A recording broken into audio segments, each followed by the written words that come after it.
Hello everyone, welcome back to agricultural sciences. दोस्तों, आज हम लोग डिस्कस करेंगे नेक्स्ट 21 लाइनर क्वेश्चंस एग्रीकल्चर के। जैसे कि कल हम लोगों ने डिस्कस किए थे 20 क्वेश्चंस, वैसे आज ही डिस्कस करेंगे उसके नेक्स्ट आगे के जो क्वेश्चंस है उनके बारे में। फंडामेंटल्स ऑफ एग्रीकल्चर बुक के हैं ये क्वेश्चंस, और आप जानते हैं फंडामेंटल्स ऑफ एग्रीकल्चर बुक कौन सी है हमारे एग्रीकल्चर में, भली भांति आप जानते होंगे उसको।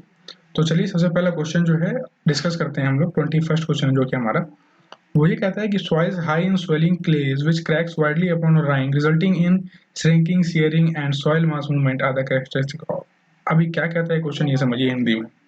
ये कहता है कि जब एक क्ले है, ठीक है, एक सॉइल है जिसको कि पानी मिलता है, जिसको कि जब वाटर में से जब उसका कांटेक्ट होता है तो स्वेल कर जाती है, और जैसे हम उसको ड्राई करते हैं तो उसमें क्रैक्स आते हैं, वाइडली क्रैक कर जाती है, ठीक है, मतलब श्रिंक कर जाती है और शेयरिंग हो जाती है उसके अंदर। तो किस तरह के सॉइल में होता है ये आप समझ गए होंगे।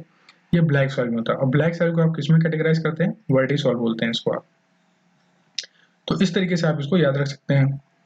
जो आपका 22nd क्वेश्चन है वो ये कह रहा है कि total porosity of soil with 1.3 to 5 ग्राम पर क्यूबिक सेंटीमीटर बल्क डेंसिटी है, और कहता है कि 2.65 ग्राम पर सीसी पार्टिकल डेंसिटी है। और आपसे पूछ रहा है कि ई बल्क डेंसिटी मैंने आपको बता दी और पार्टिकल डेंसिटी आपको बता दी। अब आप बताइए कि टोटल पोरोसिटी ऑफ सॉइल क्या है।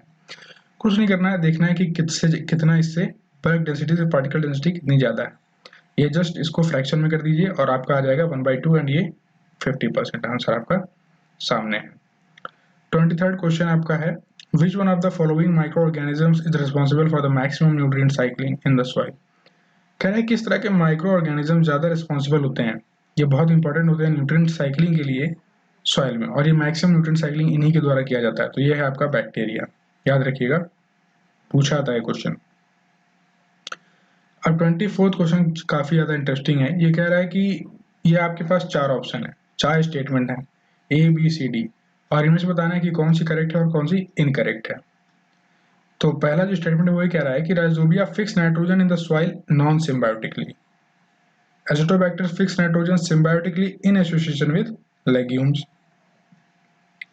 और सी स्टेटमेंट कह रहा है कि BGA blue green algae fix nitrogen in paddy fields under the submerged condition.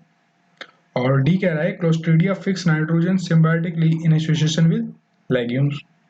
तो क्या लगता है आपको कौन सा सही होगा और कौन सा गलत होगा? दोस्तों, ए बी और डी ये तीनों गलत हैं, और जो सी आपका ये सही है। तो ब्लू ग्रीन एल्गी है जो कि नाइट्रोजन को फिक्स करता है पैडी फील्ड्स में, चावल के खेतों में, बट सबमर्ज्ड कंडीशन में।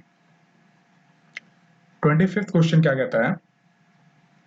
कहता है कि जब ऑर्गेनिक मैटर में शेन रेशियो जब 70:1 होगा और ये जब सॉइल में ऐड किया जाएगा तो net effect is the disappearance of the mineral nitrogen is due to. तो ये किसकी वजह से डिसअपियरेंस होगा मिनरल नाइट्रोजन में? तो ये होगा इमोबिलाइजेशन की वजह से। 26th क्वेश्चन क्या कहता है आपसे? ये कहता है कि the addition of the excess soluble phosphatic fertiliser to the soil में affect the plant growth by. कहता है कि जब हम excess soluble phosphatic fertiliser soil में डाल देते हैं तो ये प्लांट ग्रोथ को अफेक्ट करता है। कैसे करता है? ये एक्चुअली क्या करता है, जिंक की अवेलेबिलिटी को रिड्यूस कर देता है, और इससे क्या होता है, प्लांट की ग्रोथ अफेक्ट हो जाती है।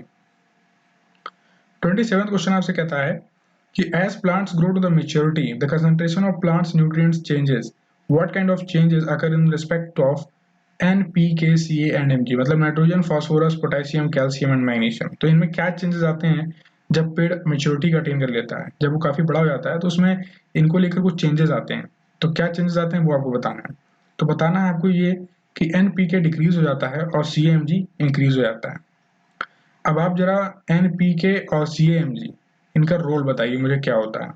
कमेंट सेक्शन में बताइएगा कि NPK क्या रोल है प्लांट में और मैग्नीशियम का।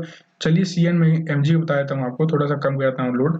देखिए, जो कैल्शियम और मैग्नीशियम है ये दोनों यूज होते हैं आपके क्लोरोफिल ट्रैपिंग, मतलब जो लाइट ट्रैपिंग है उसके लिए यूज होते हैं, जिससे कि क्लोरोफिल में फोटोसिंथेटिक एक्टिविटी हो पाए जिसकी वजह से लीफ में। और ये हरापन जो लीफ को मिलता है वो भी इन्हीं की वजह से मिलता है। CA आपको जो है रूट के स्ट्रेंथ के लिए भी काफी जाने जाते हैं, इसके लिए भी इनका काम होता है कैल्शियम का। अब NPK का आप तो बता ही दीजिएगा। In order to access the immediate fertility level of a given soil for potassium, which one of the following form of potassium present in soil would one test for? तो immediate fertility अगर access करनी हो potassium की soil में तो किस तरह के पोटेशियम से हम करेंगे? तो ये एक्सचेंजेबल सोडियम जो है इसके वन टेस्ट फॉर से हम इमीडिएट फर्टिलिटी को गिवन ऑफ सॉइल को अटेन कर सकते हैं, एक्सेस कर सकते हैं। 29 क्वेश्चन है आपका कि what culture should be given priority on the groundnut cultivation. तो किस तरह के कल्चर को हमें प्रायोरिटी देनी चाहिए जब हम ग्राउंडनट कल्टीवेशन की बात करेंगे। तो ये दोस्तों आपका होगा राइजोबिया कल्चर, याद रखिएगा, क्वेश्चन पूछा जाता है। नेक्स्ट क्वेश्चन आपका काफी इंपॉर्टेंट क्वेश्चन है कि विच one of the following concentrated organic manure has the maximum phosphorus content. किस तरह के ऑर्गेनिक मैन्योर में मैक्सिमम फास्फोरस कंटेंट पाया जाता है। वो है आपका दोस्तों गुआनो, जो कि सीबर्ड्स का एक एक्सक्रीमेंट है, याद रखिएगा इसको, गुआनो सीबर्ड का एक्सक्रीमेंट है। 31 ये कहता है कि विच one of the following groups of crops is most suitable and recommended for intercropping in young orchards. कहता है यंग ऑर्चर्ड्स में अगर आपको इंटरक्रॉपिंग करनी है तो किस तरह के क्रॉप से आप करेंगे। तो वो करेंगे आप लेग्यूम वेजिटेबल से, but short duration legume vegetable से, याद रखिएगा। 32nd क्वेश्चन आपसे कहता है कि the main objective of growing intercrops with the main fruit crop is to.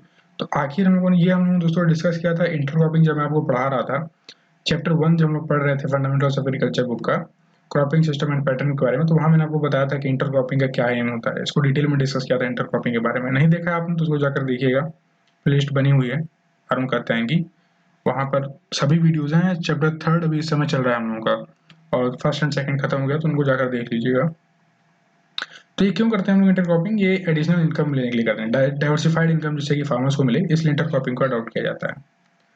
33rd question आपका क्या कहता है कि ये कहता है कि in relation to the crop rotation which one of the following statement is incorrect. कहता है कि क्रॉप रोटेशन को लेकर कौन सी इनमें से स्टेटमेंट है जो कि गलत है। तो deep rooted crop should be followed by the deep rooted crop, ये जो सेम टाइप लिखा है, सेम टाइप ऑफ क्रॉप, या legume non legume heavy to low feeders susceptible to resistant variety. तो इनमें से कौन सा आपका ऑप्शन सही होगा। देखिए दोस्तों, बी जो है legume non legume susceptible to resistant heavy feeders to low feeders, ये तीनों तो सही हैं। जो ऑप्शन ए है ये आपका गलत है, क्योंकि आप एक बार अगर आपने डीप रूटेड क्रॉप को शो किया है तो नेक्स्ट टाइम आपको डीप रूटेड नहीं करना है, अदरवाइज आपकी क्रॉप को ईल्ड जो डिजायर्ड ईल्ड है वो नहीं मिलेगी। 34 बात करें तो the two important principles of extension education are. तो कहता है कि दो इंपॉर्टेंट प्रिंसिपल्स क्या हैं एक्सटेंशन एजुकेशन के। तो ये हैं दोस्तों participation and leadership, participation and leadership, मतलब ये नेतागिरी और ये हिस्सेदारी, ये दोनों चीजें जो है एक्सटेंशन एजुकेशन की इंपॉर्टेंट प्रिंसिपल है। याद रखिएगा, क्वेश्चन आपसे पूछ लिया जाता है, हालांकि वाइवा में भी पूछा जाता है और कॉम्पिटिशन एग्जाम्स में भी आपसे पूछा जाता है। Sorry, which one of the following categories the discipline of extension education belong. तो कहता है किस तरह के डिसिप्लिन को एक्सटेंशन एजुकेशन बिलोंग करता है। तो अप्लाइड बिहेवियरल साइंस, क्योंकि हम लोग एक्सटेंशन एजुकेशन में बिहेवियरल साइंस पर ज़्यादा ध्यान देते हैं। हम लोग चाहते हैं कि फार्मर्स का जो है बिहेवियर वो चेंज हो, जो वो सोचते हैं, जो उनका माइंडसेट है वो चेंज हो, ट्रेडिशनल एग्रीकल्चर से मॉडर्न एग्रीकल्चर की तरफ शिफ्ट हो। तो बिहेवियर चेंज करने की बात करते हैं हम लोग एक्सटेंशन एजुकेशन में, और यही आपका डिसिप्लिन है। 36 क्वेश्चन आपसे कहता है which one of the following extension program linked farm plan with the credit for farmers. कहता है कि किस प्रोग्राम ने फार्मर्स को जो उनका फार्म है उसको लिंक किया क्रेडिट से, मतलब उनको क्रेडिट देने की सुविधा किस प्रोग्राम के तहत दिलाई गई। तो ये दिलाई गई आपको इंटीग्रेटेड रूरल डेवलपमेंट प्रोग्राम के तहत। देखिए दोस्तों, जितने भी एग्रीकल्चर से रिलेटेड जो प्रोग्राम या स्कीम्स हैं इनके ऊपर मैं पर्टिकुलर वीडियो बनाने की सोच रहा हूँ, और हर एक पर्टिकुलर स्कीम पर एक पर्टिकुलर वीडियो होगी जिससे कि आपको क्लैरिटी मिले हर एक स्कीम की, ठीक है। तो बस आप लाइक एंड शेयर करते रहिए, सपोर्ट करते रहिए, आपको वीडियोज मिलेंगी बेहतरीन एकदम एग्रीकल्चर की। 37 क्वेश्चन आपको कहता है कि puppet show in village as the method for the transfer of technology is an example of. कहता है पपेट शो जो आप विलेज में देखते हैं तो एक है मेथड फॉर ट्रांसफर है वो, ठीक है, ट्रांसफर टेक्नोलॉजी का एक मेथड है। तो किस तरह का एग्जाम्पल है, किसका एग्जाम्पल है वो है ग्रुप मीडिया का एग्जाम्पल, क्योंकि मीडिया के थ्रू ये पॉसिबल है puppet show.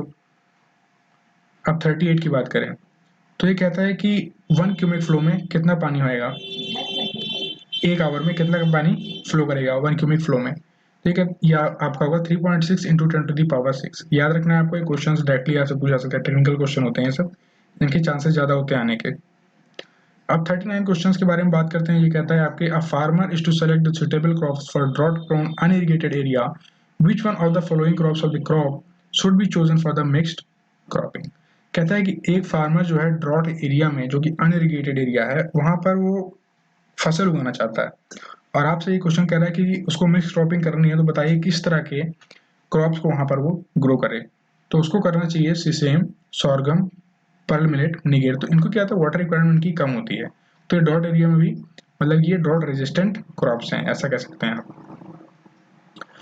40th question, which crop can be suitably grown as the mixed crop with wheat. कहता है कि वीट के साथ कौन सी क्रॉप जो है बहुत सुटेबल है, जिसको आप ग्रो कर सकते हैं एज अ मिक्स्ड क्रॉप की तरह। तो वो है आपकी सरसों, मस्टर्ड। ये दोस्तों था हमारा लास्ट क्वेश्चन, और हम लोगों ने डिस्कस कर लिए इसी तरीके से 20 क्वेश्चंस। और ये क्वेश्चंस काफ़ी इंपॉर्टेंट है सभी तरह के एग्जाम्स के लिए, तो आप इनको याद रखिएगा, नोट भी कर सकते हैं। यदि कोई क्वेरी है, कोई डाउट है, तो यहाँ आप मुझसे पूछ सकते हैं। ये मेरा इंस्टाग्राम हैंडल आलोक_द्विवेदी 52, और ये है चैनल, देखिए बाबा रहता है, ये है फेसबुक पेज, तो इसको भी आप फॉलो कर सकते हैं मुझे यहाँ पर। और ये तो बहुत जरूरी मैंडेटरी होगा आपके लिए कि आप टेलीग्राम पर ऐड हो जाएं। और एग्रीकल्चर साइंसेस सेम लोगो है जो कि हमारे चैनल का है। यहाँ पर आपको क्विजेज मिलती हैं, जो भी एग्रीकल्चर से रिलेटेड जो न्यूज़ होती है, जो मैं यहाँ नहीं बता पाता हूँ, वो मैं आपको यहाँ बता देता हूँ। ठीक है, तो आपको यहाँ ज्वाइन होना बहुत ज़रूरी है। So thank you friends for your visit.